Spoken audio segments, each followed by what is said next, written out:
Buenas noches y bienvenidos a un nuevo programa de Susurros Jurídicos.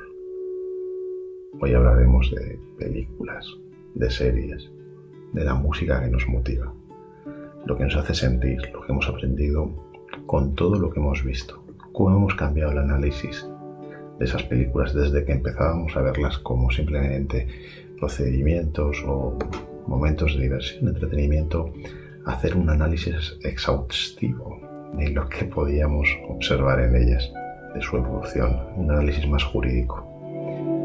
Hoy vamos a hablar con nuestros compañeros susurradores, con Inma, con Yolanda, con JR y con Mar, que nos van a estar explicando cuáles han sido las películas que más les han marcado a ellos. Yo creo que nos dan a todos muchas ganas de empezar con esto y yo creo que sin más vamos a dar paso ya.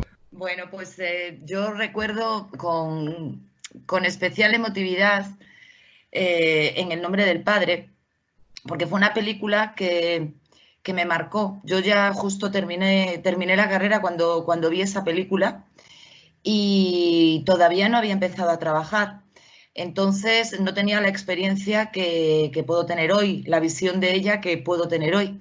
Pero pues como todos en esta profesión que es tan vocacional, cuando vi la película me produjo un tremendo desasosiego y malestar, porque me parecía tan injusto que se manipularan las pruebas, que se tergiversara absolutamente todo con el apoyo, además, de quien tiene que ser imparcial, de quien tiene que impartir justicia, de quien tiene que estar ahí corrigiendo todos los desmanes de los instructores, de los investigadores, que fue una película que me marcó, pero me marcó hasta el punto que en mi primera visita a Londres, lo primero que hice, creo recordar, el primer día de visita, según llegué el día anterior, tarde-noche, una de las primeras visitas que hice fue precisamente el High Court, el Tribunal Supremo, en Londres, y era agosto, claro, cuando nos cogemos vacaciones, y allí que me metí, en el Tribunal Supremo, me metí en la cafetería porque me pareció, porque como en España todo el mundo se tomaría un cafetito, y efectivamente acerté, me metí en la cafetería, descubrí que hay dos colegios de abogados, uno para hombres, uno para mujeres, separados, que yo me quedé en la cafetería del público, pero que hay otra cafetería interna para abogados y para jueces y demás. Y cuando estaba allí sentada, pues como comprenderéis en agosto, pues tampoco había mucho movimiento.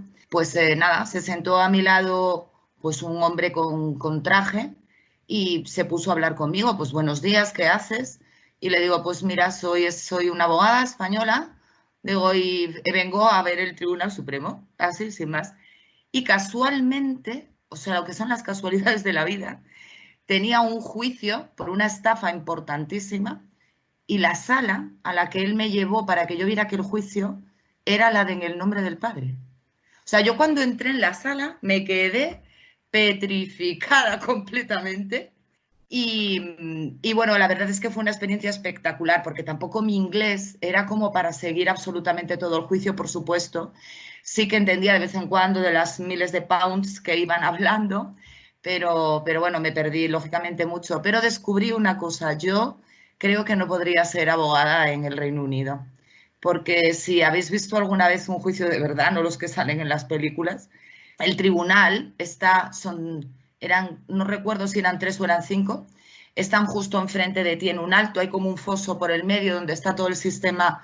Estaba una señora todavía con el taquimecanógrafo aquel y unos micrófonos también que recogían el sonido, pero aquellos jueces en cualquier momento paraban al abogado y le preguntaban, ¿por qué has dicho esto?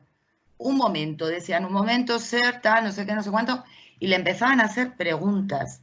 Este señor tenía, pues detrás, 2 o 3 personas con sus libros y sus ordenadores, que eran su personal de apoyo. Entonces se volvía, consultaba con ellos y daba una respuesta. Si quedaban satisfechos, lo dejaban pasar, pero muchas no quedaban satisfechos y seguían haciéndole preguntas. A mí eso me pareció tan desconcertante porque nosotros vamos a juicio y en nuestros informes, en nuestras conclusiones, pues nadie nos interrumpe, el juez no nos pregunta ¿por qué esto? ¿Por qué? Perdón, un momento, esto que usted está diciendo de que su cliente no se llevó 5.000 euros, si aquí dice que hay un extracto en el que se sacan 5.000 euros tal día y tal. Y fue cuando descubrí que no valdría yo para ser abogada barrister en el sistema anglosajón. Pero sí que es cierto que la película fue para mí un revulsivo importantísimo por lo de la injusticia que supone. Y bueno, hasta aquí mi anécdota sobre la película. Pues gracias, Yolanda. Yo recuerdo El nombre del padre, salí y me compré el disco. Luego os voy a poner Wow. el enlace que he localizado, es bestial. Bono, Sidney O'Connor, Jimi Hendrix, Bob Dylan. Es una verdadera joya. Guillermo, yo lloré en esa película como he llorado en pocas. O sea, es impresionante. porque además es que fue eso, yo todavía no había empezado a trabajar y no sabes lo que pasa en la vida real. Te creas una serie de expectativas en tu cabeza cuando estás estudiando Derecho que piensas que esto no pasa. Cierto es que no suele pasar. Quiero decir, a ver, pero guau, fue... No, es una película maravillosa. Mar, no sé qué película nos quieres contar tú, pero a ver, cuéntanos. Bueno, yo tengo muchas. Si hablamos aunque os parezca mentira, si hablamos del cine que a mí me ha influido en mi vida profesional y personal y que me han llevado de mi vida personal a la profesional, yo tengo que destacar, sin película ninguna, a John Grisham. O sea, yo me he leído absolutamente todas las novelas de este señor. Me habría encantado, me encantaría, y no descarto que algún día aparezca algún autor español que sea capaz de describir los procesos nuestros como este señor describe el americano.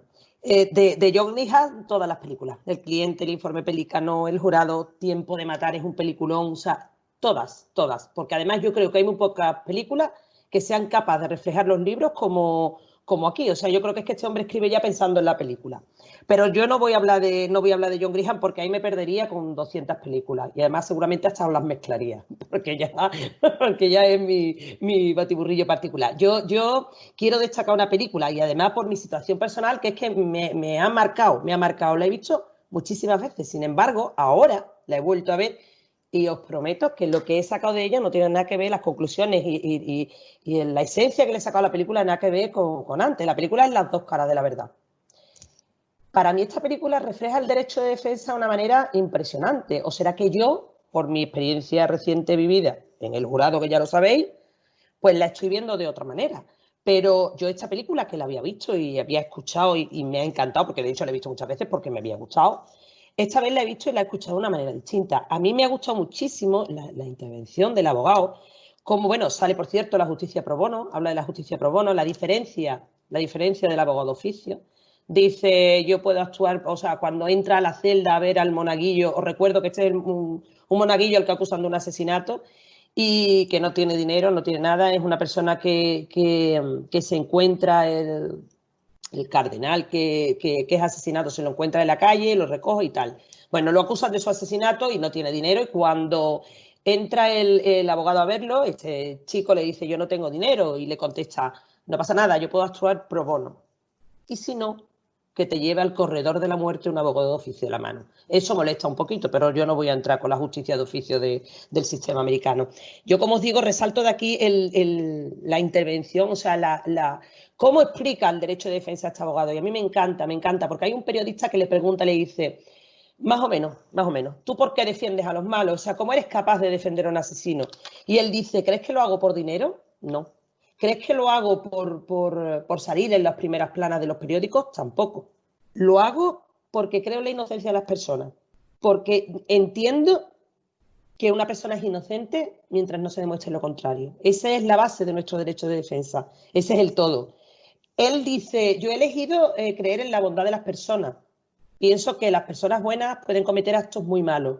Creo que en esa conversación se resume de verdad lo que es el derecho de defensa y lo que es el pensamiento de un abogado cuando se presenta cuando está delante de un asunto que muchas veces nos puede tocar la parte ética o moral. O sea, hasta qué punto todo el mundo que no es jurista se pregunta hasta qué punto podemos nosotros defender o no defender, y este señor lo dice muy claro. Yo no pienso, incluso a pregunta, cuando el monaguillo le dice, que por cierto el final de la película no me gusta nada y no lo voy a desvelar por aquella persona que no la haya visto, pero no me gusta absolutamente nada.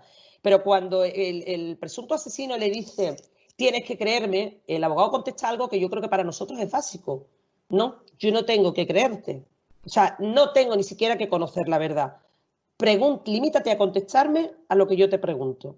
Y con eso yo haré tu defensa. Si la defensa es buena, pues saldrá suelto, y si la defensa es mala, no me refiero a la defensa en cuanto a la calidad del abogado. Muchas veces sabemos que eso se nos escapa de las manos. Pero que ahí es donde está la base. Luego, de esa película, yo también destaco los interrogatorios en sala. Me gusta muchísimo. Me encanta cómo el abogado de la defensa, bueno, la fiscal también es buenísima, también es buenísima. Y por cierto, la relación que hay entre los dos también es muy chula y muy bonita. Pero bueno, estamos aquí por el aspecto jurídico. Los interrogatorios de esa película también me encantan, porque no son largos ni extensos, y sin embargo son capaces de dar la clave y de llevar a los hechos a donde se quieren llevar. Y ya por último termino con una frase que me encantó del abogado de la defensa, porque además vais a estar conmigo en que es así. Cuando le dijo, tienes que creerme, le contesta, no, yo no tengo que creerte, yo solamente soy tu abogado. Y eso quiere decir que soy tu padre, tu madre, tu amigo y tu confesor. Creo que mejor no se puede resumir. Y con eso doy paso a mi próximo compañero. Mar, yo no la he visto, pero me dan ganas de verla, ya la voy a buscar para verla cuanto antes. El derecho de defensa lo tendremos que ver un día de estos y analizarlo, pero porque además de que hay miles de películas, yo creo que es un tema muy interesante y es una de las preguntas que nos encontramos todos los abogados. ¿Por qué defendéis a esta persona? ¿Vale? Pues esta película ayuda a resolverlo, ¿eh? Fenomenal. Pues entonces no nos la vamos a perder. JR, te toca. Bueno, yo, desde luego, una de las películas que me han impactado más fuertemente en el plano jurídico fue la de 12 hombres sin piedad. 12 hombres sin piedad es una película del año 1957 y está protagonizada por Henry Fonda y trata sobre un jurado, precisamente.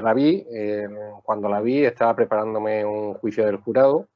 Y yo qué sé, esas cosas que tenemos los abogados, ¿no? Pues vamos a ilustrarnos, aunque el jurado de aquí, pues poco tiene que ver con la realidad jurídica americana, norteamericana, ¿verdad?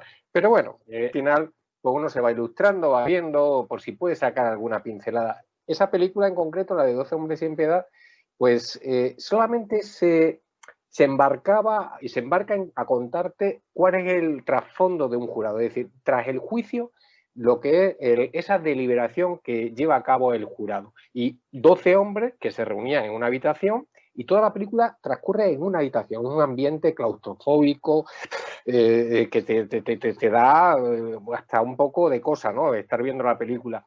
Y cómo empiezan esos 12 hombres a deliberar. Además, es que parte, porque no se ve nada del juicio, directamente estamos en ese momento de que han salido del juicio los jurados y se meten en esa sala. Y toda la película, como digo, transcurre en esa sala. Como digo, lo primero que se hace es hacer una votación de deliberación, porque claro, se está juzgando el caso de un chaval, un niño o un chaval de 18 años que le acusan de haber asesinado a su padre mediante un navajazo, que le dio una puñalada. Y para ser condenado, los 12 miembros del jurado deben decidir por unanimidad si el chico es culpable o no culpable del asesinato de su padre. Y si es culpable, además, se le aplica la pena de muerte, que aquí no estamos hablando de otra cosa, la pena de muerte. Pues mira, según empieza la película, ya se hace una primera votación. Y en esa primera votación, pues rápidamente están charlando entre sí los miembros del jurado. Y en minuto y medio pues plantean que esto está visto para sentencia, está claro, ¿no? Hay un vecino que ha escuchado al chaval decir que iba a matar, hay una vecina de enfrente que ha visto cómo parece ser que el chaval le asestaba la puñalada, además parece ser que el chico había comprado un puñal parecido en una tienda. Entonces, los miembros del jurado hacen esa primera votación y 11 de los 12 directamente dicen que es culpable. Sin embargo, hay uno de los jurados, que precisamente es Henry Fonda, el jurado era el número 8, me parece, que albergaba una duda razonable. Dice, bueno, yo no digo que no sea culpable. Dice, no digo que no sea culpable. Lo que pasa es que yo tengo ciertas dudas y quisiera escuchar vuestros argumentos para saber por qué habéis llegado al veredicto de culpabilidad. Claro, se quedan todos parados y empiezan a escucharse cada uno de los argumentos. Y este jurado va pues rebatiendo mediante preguntas, tanto un método socrático, ¿verdad? Mediante preguntas, va rebatiendo poco a poco cada uno de los argumentos. Va trasladando esa duda razonable y da igual que haga un spoiler, quien no la haya visto que la vea, pero el hecho de que adelante lo que va a suceder no deja atrás el contenido magnífico de la película. Y veréis cómo va transmutándose toda la opinión del jurado uno a uno, votación a votación. Se va trasladando esa duda razonable poco a poco hasta llegar a la absolución, al no culpable.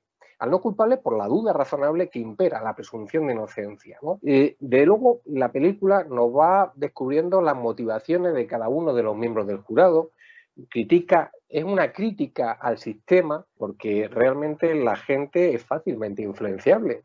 A la gente, hay personas que le importa muy poco el caso y que lo que quieren es dar un veredicto, hay gente que tiene excesivos prejuicios. Y una de las cosas que además, algún día podemos hablar de la institución, del jurado, podemos hablar del jurado, los que hemos pasado por jurados, yo una de las cosas que tengo mis sinsabores del jurado y precisamente en esa película se critica eso.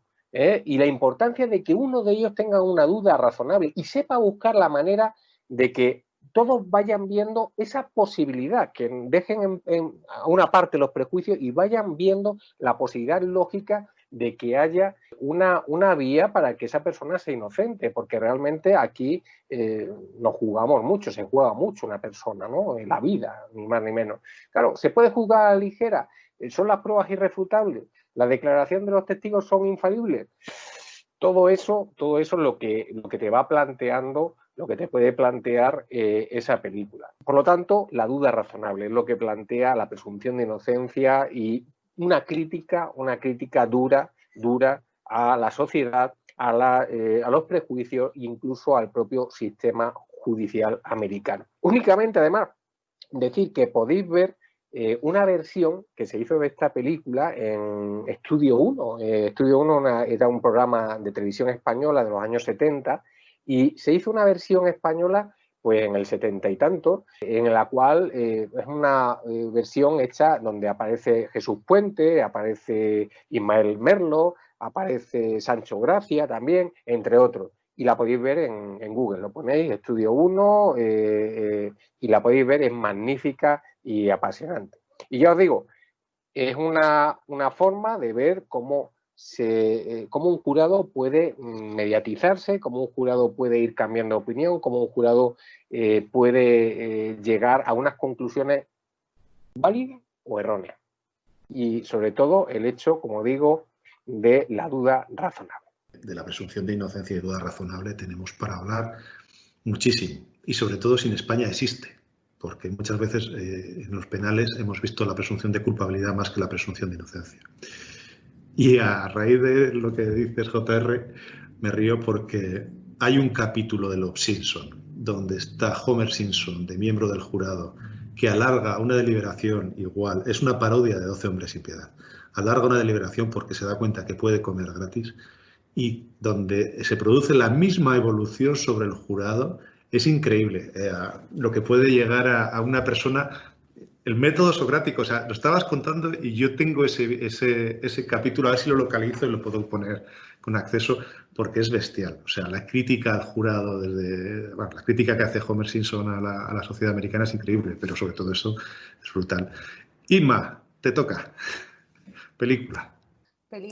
Pues yo la verdad es que la película que me he acordado cuando hablamos de esto es una que en principio vi porque de estas películas que dices no va a tener mayor trascendencia, más que nada por el protagonista, que es Matthew McConaughey. A ver, todos sabéis que este señor, pues lo que mayormente hace son comedias románticas y demás, esto que dices, voy a ver una peli sin más. Bueno, pues en esta concretamente, pues mi sorpresa fue que va mucho más allá de lo que yo esperaba. La película se llama, en inglés se llama The Lincoln Lawyer, porque es un abogado que su despacho es un coche, un Lincoln, claro, evidentemente por el título. Para mí muy mal traducida al español porque da de alguna forma pistas. En algunos sitios se tradujo como culpable o inocente, pero cuando la buscas normalmente te encuentras el inocente, ¿vale? Pero es una película que al final para mí tiene varios temas de los que habéis tratado y alguno más que a mí me recuerda más algo que me impactó mucho. Empiezo por el final casi. La justicia negociada en Estados Unidos, la diferencia que hay entre nuestra justicia y la justicia de Estados Unidos. Yo recuerdo un documental que vi en el instituto que me marcó muchísimo, que se llamaba así, La justicia negociada en Estados Unidos, lo duro que es y la cantidad de condenas que se aceptan en Estados Unidos ante el riesgo de que se alargue demasiado un proceso o de que pueda ser una pena de muerte o una serie de penas que en España no tenemos. La película habla de la justicia negociada de pasada, pero bueno, quienes sabemos de esto lo entiendes. Él se reúne con un cliente que está en prisión y que le está echando en cara que él no había cometido un asesinato de una prostituta y que por él había llegado a negociar y había negociado una cadena perpetua para evitar una pena de muerte. Entonces, este cliente está muy enfadado por esta razón y él se plantea otra cosa que me parece muy importante. Se plantea en toda la película y desde este momento que parte así, que su padre, que también había sido abogado, siempre decía y hablaba en cuanto a la presunción de inocencia, de que el sistema es como es precisamente para evitar que ningún inocente vaya a prisión. Creo que esa es la base de nuestro derecho penal también y es una parte muy importante que mucha gente no entiende. ¿Por qué le damos tanta importancia a la presunción de inocencia y que realmente nosotros lo que hacemos es garantizar que los procedimientos y que los procesos estén con todas las garantías y que precisamente el proceso penal tiene todas esas garantías porque, lo decimos siempre, es mejor que haya un culpable en la calle que un inocente en prisión, ¿vale? Esto es difícil de entender seguramente para quien no trabaja en esto, pero esta es la base del derecho penal, por eso también me gusta esta película, también trata ese tema. La película en realidad va de un cliente que le contrata, además se lo busca, bueno, en Estados Unidos ya sabes que hay que los abogados tienen investigadores, que además tienen gente que les busca clientes porque son de los que buscan cómo sacarles cuando tienen una fianza y cosas así. Bueno, pues se lo busca uno de estos señores que es de los de las fianzas, le dice que es un cliente muy bueno, que además va a pagar muy bien y que se va a forrar. Entonces él acepta al cliente y la trama al final es pues una agresión y un intento de, bueno, agresión no, una violación con una agresión y casi unas amenazas de muerte a una prostituta. Se pone en duda pues a la prostituta, a todo lo demás, pues como se puede hacer en cualquier procedimiento, pero lo importante de todo esto es que al final los dos procedimientos están relacionados de tal forma que se da cuenta que el otro cliente que está en prisión y que le ha dicho siempre que es inocente, en realidad es inocente y el culpable es al que está defendiendo en ese momento de esa supuesta agresión.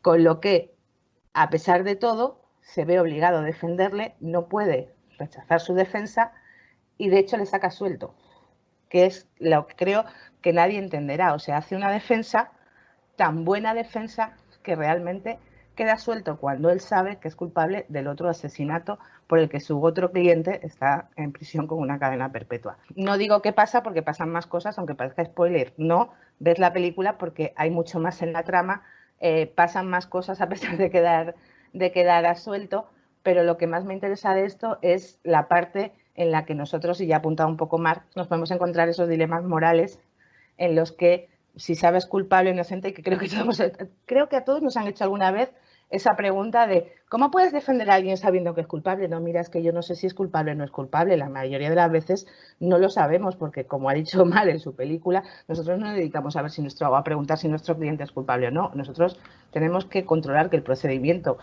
tiene defensa, tenemos que controlar las garantías y todo el mundo tiene derecho a una defensa. A partir de ahí, yo siempre se lo digo a mis clientes, yo no soy el juez, yo no te estoy juzgando. A mí, por favor, cuéntame la verdad para que yo te pueda defender. Si tengo defensa, podré ir para adelante. Si no, pues bueno, pues nos encontraremos en una situación en la que, además, creo que eso lo hacemos también todos. O sea, no es la justicia negociada de Estados Unidos, pero aquí en España también negociamos. O sea, no es que nos dediquemos a poner delincuentes en la calle, no. Es que si no se cumplen los requisitos, este señor tiene derecho a estar en la calle. Pero si ha sido culpable, lo reconoce, lo sé, y tengo que negociar para que su pena sea menor, pues también lo voy a hacer, porque ese es mi trabajo. Entonces, me parece muy interesante porque yo te digo, toca toca muchos temas que tienen un trasfondo para nosotros muy importante. Y con eso creo que no quiero hacer más spoilers porque la película es muy chula. No lo has hecho porque yo la vi y es un dilema moral continuo. O sea, es bestial la evolución y como la sensación del abogado. A mí me parece increíble. Y no has hecho spoilers, os lo aseguro. Entonces, si queréis, enlazando, termino yo con la mía. Hay una película que me influenció muchísimo, que es la de Pena de Muerte, de Sean Penn. Es brutal. O sea, yo recuerdo salir con una sensación de la película, del cine, increíble. Susan Sarandon está actuando. Y esta es una película básicamente que hace un análisis psicológico de una persona condenada a pena de muerte, siendo culpable. Y cómo esa influencia o esa psicología, o cómo se ve la evolución psicológica de los familiares de las víctimas, de la persona que acompaña al que van a decir sacrificar, a la persona a la que van a condenar o que está condenada a muerte, de los policías que están en el entorno, o los agentes que están en el entorno de esa persona, que son luego los que tienen que inyectarle la inyección letal. Es una película que te hace reflexionar mucho sobre la pena de muerte. Vamos, que te hace... A mí personalmente salí con una idea totalmente en contra de la pena de muerte, porque no... Posiblemente... Muchas veces cuando ves las salvajadas que se hacen, la gente dice, no, que le maten, no. Cuando ves esta película ves todo lo que transcurre alrededor de esto. Y luego ya empiezas a estudiar, empiezas a ver otras películas y empiezas a leer sobre los verdugos de una época, los suicidios de los verdugos, los efectos psicológicos sobre las personas que han tenido que aplicar estas penas. Yo la recomiendo, es muy dura, realmente bonita, tiene una banda sonora brutal, está con Dead Man Walking de Bruce Springsteen, que a mí me encanta. La actuación de los dos es increíble y no digo que se pase un buen rato, pero sí realmente te mentalizas mucho de lo que es esto. Y la gente también ve lo que es la cárcel desde dentro y desde la reflexión, ¿no? Así que esa es un poco la historia. Para cambiar un poco de tema, si queréis, vamos a darle un poco de ánimo a canciones.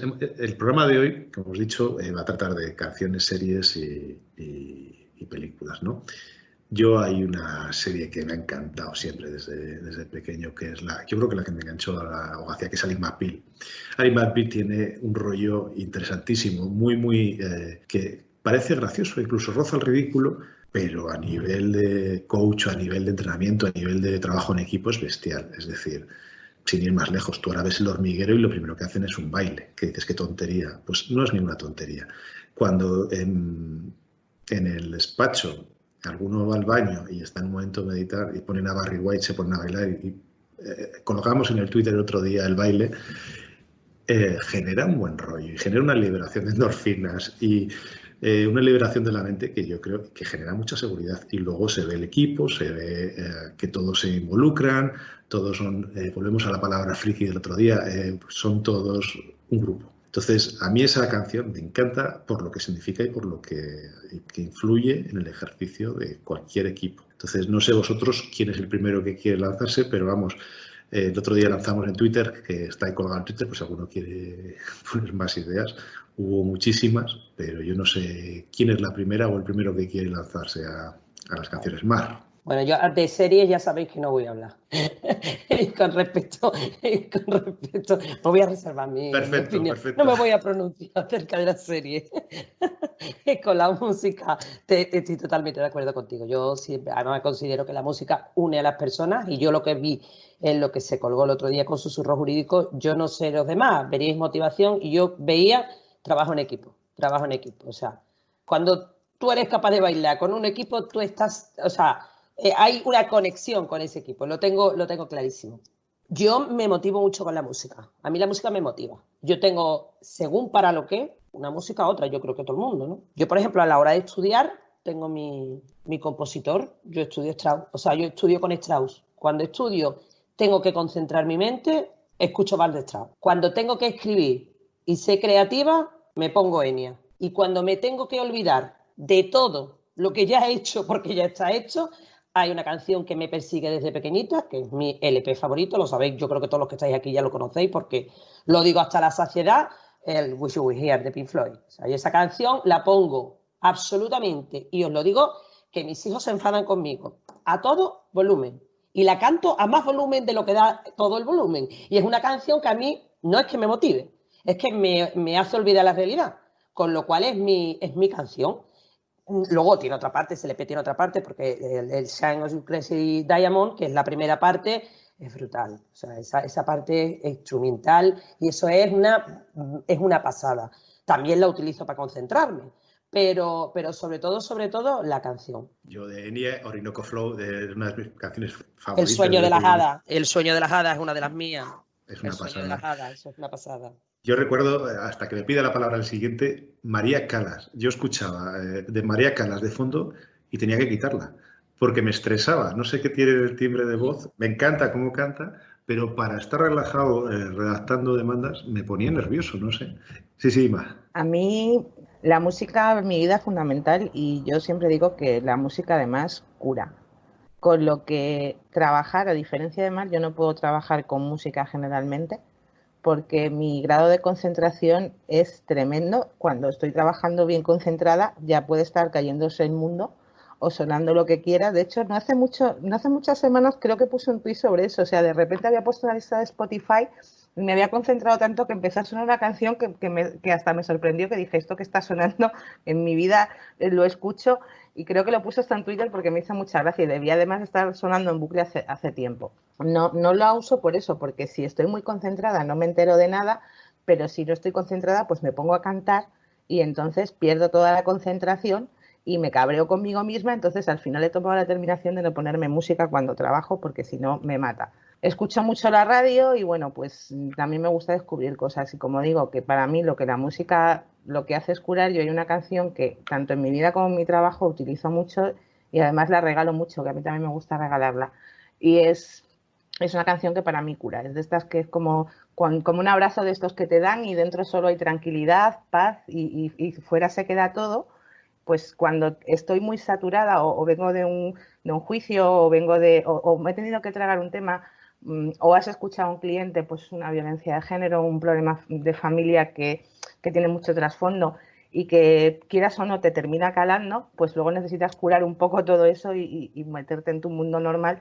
Y es una canción de Sade. Yo Sade la utilizo siempre para relajarme, pero bueno, pero esa canción es la que a mí me cura y es By Your Side de Sade. Normalmente tengo el CD para cuando necesito más tiempo ponérmelo entero, pero esa es la que suelo utilizar sobre todo para desintoxicar. Necesito más eso y necesito más silencio normalmente que música para trabajar. Para desintoxicar, yo cuando salgo de los juzgados y tengo un viaje, Paradise City de Guns N' Roses, y desintoxica a cualquiera. JR, ¿cuáles son las tuyas preferidas? En cuanto a canciones, yo la verdad es que comparto la misma postura que Inma. Yo cuando trabajo me concentro y estoy en mi trabajo y no escucho absolutamente nada, pero no porque me moleste, puedo estar incluso con ruido, con otras historias, es que estoy atento y no hago atención a nada más. Pero sí que utilizo la música, sobre todo cuando voy a juicios, cuando tal, con un poco de motivación. Y la motivación para mí es buena. Yo creo que la música está en todos los planos de nuestra vida y desde luego también cuando necesitamos un plus de motivación. Toda mi vida, de que era estudiante, sobre todo empecé la carrera, utilicé una pieza de música para motivarme, que algunos pues llámeme friki y no me miren mal, y es la Marcha Imperial de Star Wars. La Marcha Imperial de John Williams, también es el tema de Darth Vader, y esa pieza, esa maravillosa composición de John Williams que aparece por primera vez en El Imperio Contraataca, una película de los años 80, ¿no? Una maravilla. Y pues esa pieza a mí me motiva muchísimo. Implica poder, implica fuerza y desde luego eso se traslada a mí mismo cuando la estoy escuchando. Y después, pues hay más canciones, ¿no? Eso ya os digo que durante toda la carrera, y la utilizo y me gusta escucharla muy de vez en cuando para motivarme, pero después también para motivarse un poco de heavy metal, un poco de AC/DC, AC/DC, ¿eh? You Shock Me All Night Long, por ejemplo, brutal, ¿no? Un poco de sacudirse toda la noche y tal. O un poco de Extremoduro, por ser un poco de la tierra, ¿eh? Es decir, que un poco de caña siempre viene bien para después ir con el ánimo alto al juzgado y dar caña. Es que es importantísimo el ir con buen humor y ir suelto. Está fenomenal. Yolanda, ¿tú qué canciones? Cuéntanos. Mira, es que según estabas diciendo lo de la Calas, yo estudié la carrera básicamente con esto.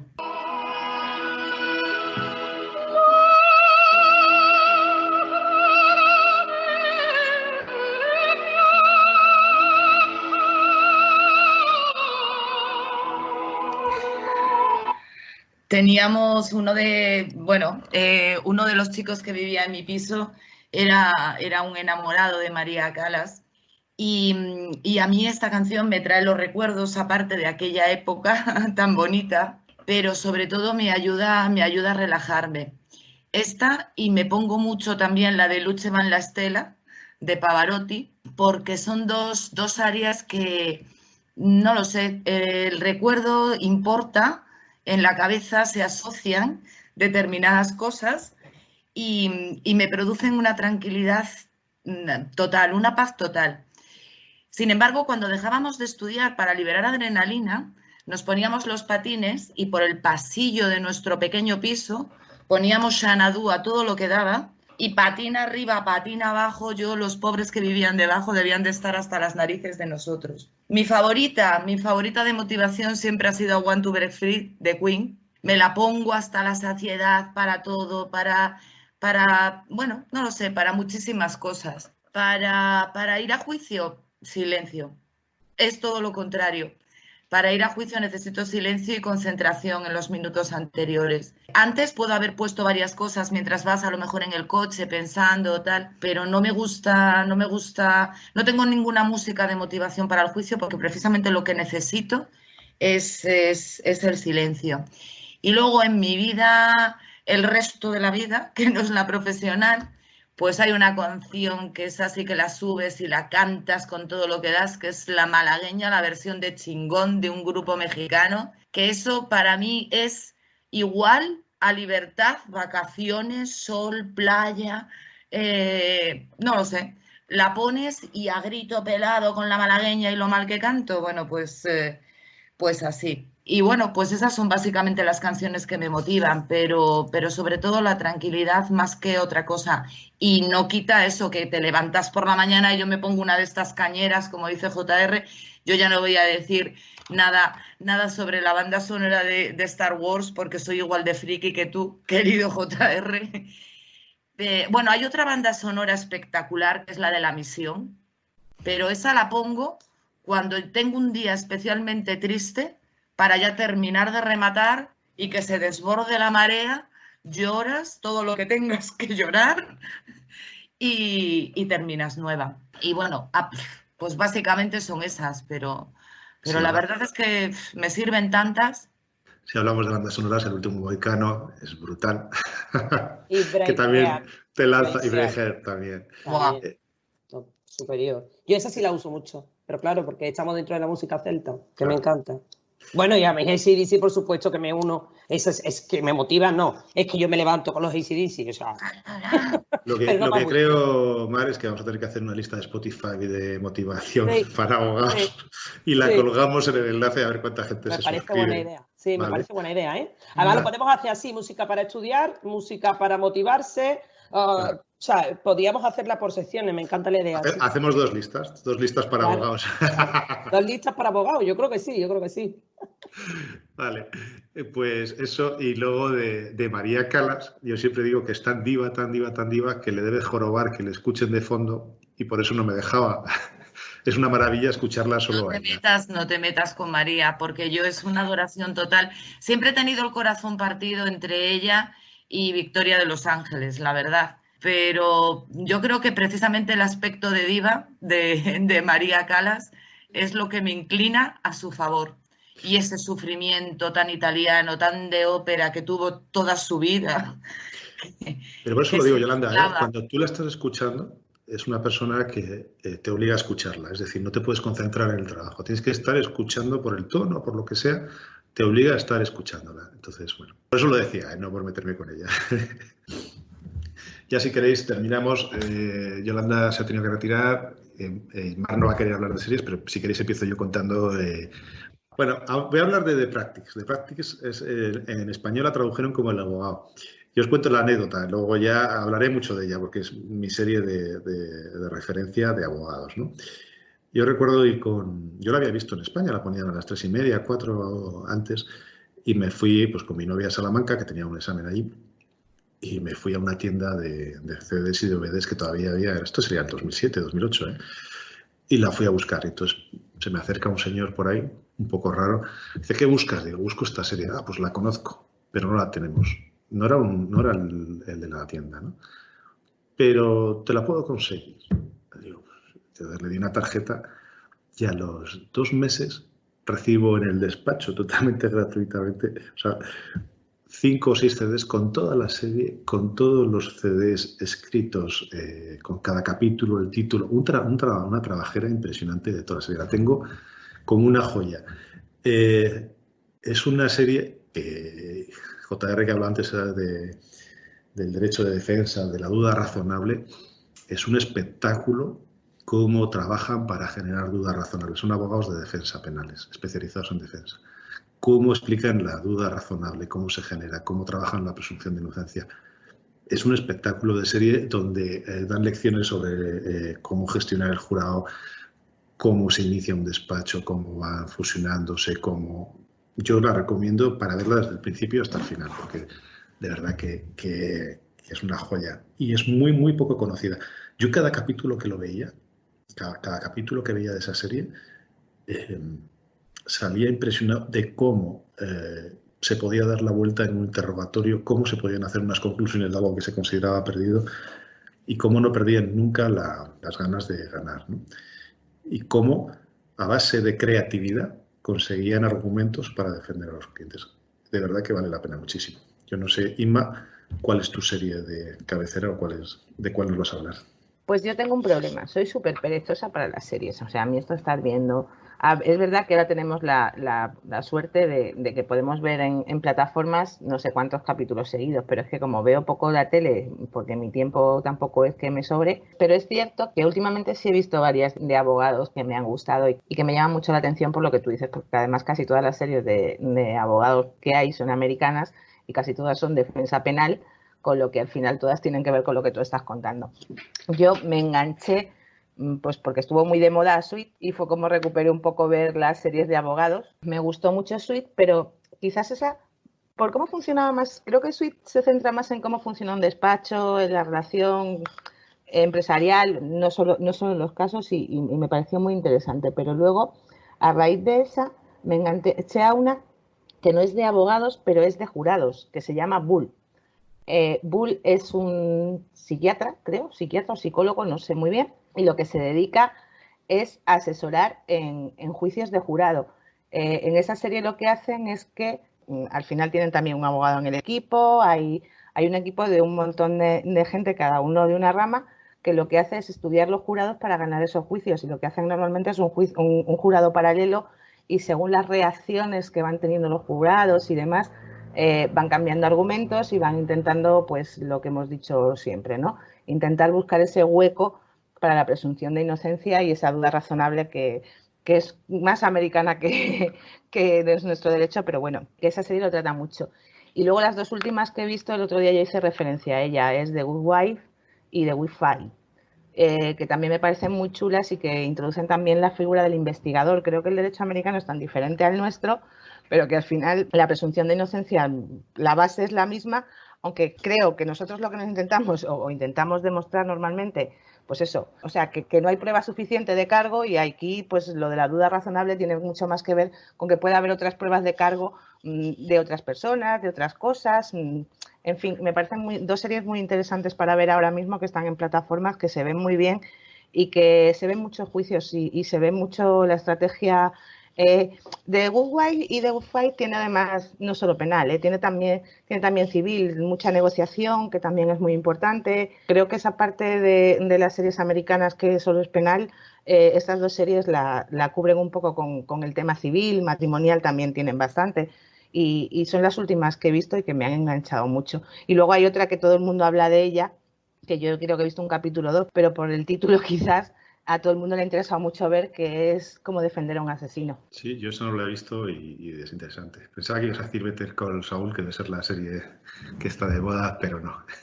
Mar, no sé si quieres o JR. Mar. Sí, no, yo es que voy a ser muy breve, voy a ser brevísima, porque mi experiencia con las series, yo tengo que contaros que tengo muy poca paciencia, entonces me pasa un poco lo que a Isma, es que no veo series. O sea, yo he estado viendo series desde el confinamiento porque era sentarme y verme 6 capítulos hasta quedarme dormida.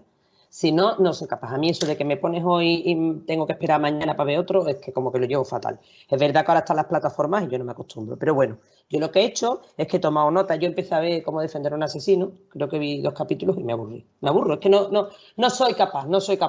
Lo que he hecho es que mientras vosotros habláis, pues yo tomo nota y a ver si, como nos dan por desgracia confinado otra vez, la próxima vez que hablemos de series jurídicas intentaré estar un poquito más al día. Y con eso ya le doy la voz a José Ramón, que sí que creo que va a hablar de series. Yo sí que me gustan mucho las series, además tengo varias plataformas, con lo cual me engancho a una serie y me puedo tirar semanas enteras viendo series y series y series, no hay problema.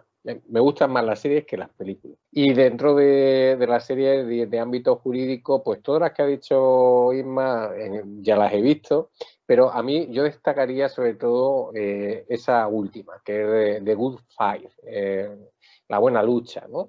Que es un spin-off de Good Wife, la buena mujer, la buena esposa. Y es una serie del año 2017 protagonizada por Christine Baranski, que realmente lo que da lugar es a toda una serie de casos judiciales que son de mucha actualidad en los Estados Unidos. Es decir, noticias de judiciales que hemos visto en Estados Unidos, te las llevan a la serie, las meten en los episodios y nos las representan judicialmente. Y no solamente es actual por los casos judiciales, sino por la gran crítica que hay en esa serie al sistema judicial americano. Hay una crítica enorme. Antes hablaba de 12 hombres sin piedad y la crítica intrínseca al sistema del jurado de la justicia estadounidense. Pues bien, en esta serie de Good Fight hay una crítica brutal al sistema estadounidense y a la separación de poderes, donde realmente pone muy en entredicho, la separación de poderes en Estados Unidos, entre el poder ejecutivo y el poder judicial. Tanto es así que yo no he visto otra serie, y ya no hablo de cualquier país, sino en Estados Unidos, que se critique de una forma tan brutal al presidente de los Estados Unidos de América actual, que es Donald Trump. A mí cuando la he visto, la hemos visto en casa, yo me he quedado sorprendido de la forma de criticar al presidente de los Estados Unidos que se hace a través de una serie de éxito en Estados Unidos. Es realmente una visión dura de la realidad de la justicia estadounidense, que muchas veces tenemos como paradigma los españoles, los europeos, a todo lo que viene de fuera y desvaloramos lo que tenemos en casa. Pues yo creo que debemos valorar más lo que tenemos, que es un sistema judicial que se puede mejorar, sin duda alguna, pero que es un gran sistema judicial y ver muchas veces que hay otros sistemas que tienen grandes defectos. Y ahí, en esa serie, lo ponen de manifiesto. Muchas gracias a todos por las exposiciones de hoy. Despedirme de Inma, de Mar, de Yolanda, de JR y simplemente para cerrar el programa de hoy, recordarnos o recordar un poco lo que es la función del abogado. Hace muchos años, en una reunión con una psicóloga, me acuerdo que yo me quejaba y decía, joder, yo quería haber sido bombero, quería haber sido policía, médico y terminé siendo abogado. Y entonces ella me dio una de las reflexiones más importantes de mi vida. Me dijo, ¿no te das cuenta, Guillermo? Digo, ¿darme cuenta de qué?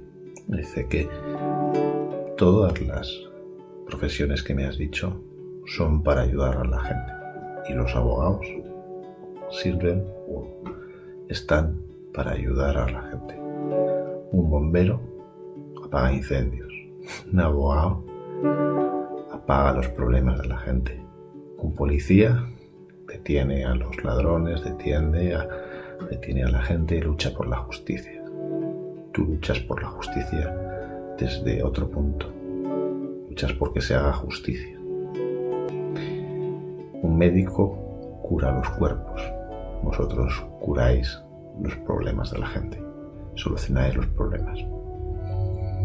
Realmente nunca me había parado a pensar que realmente nuestra función social, la función que hacemos, era tan importante. Igual no es comparable con la de los médicos, ni con la de los bomberos, ni con la de la policía. No es comparable porque son distintas formas de ayudar a la gente, pero realmente es igual de necesaria que todas las demás. Buenas noches.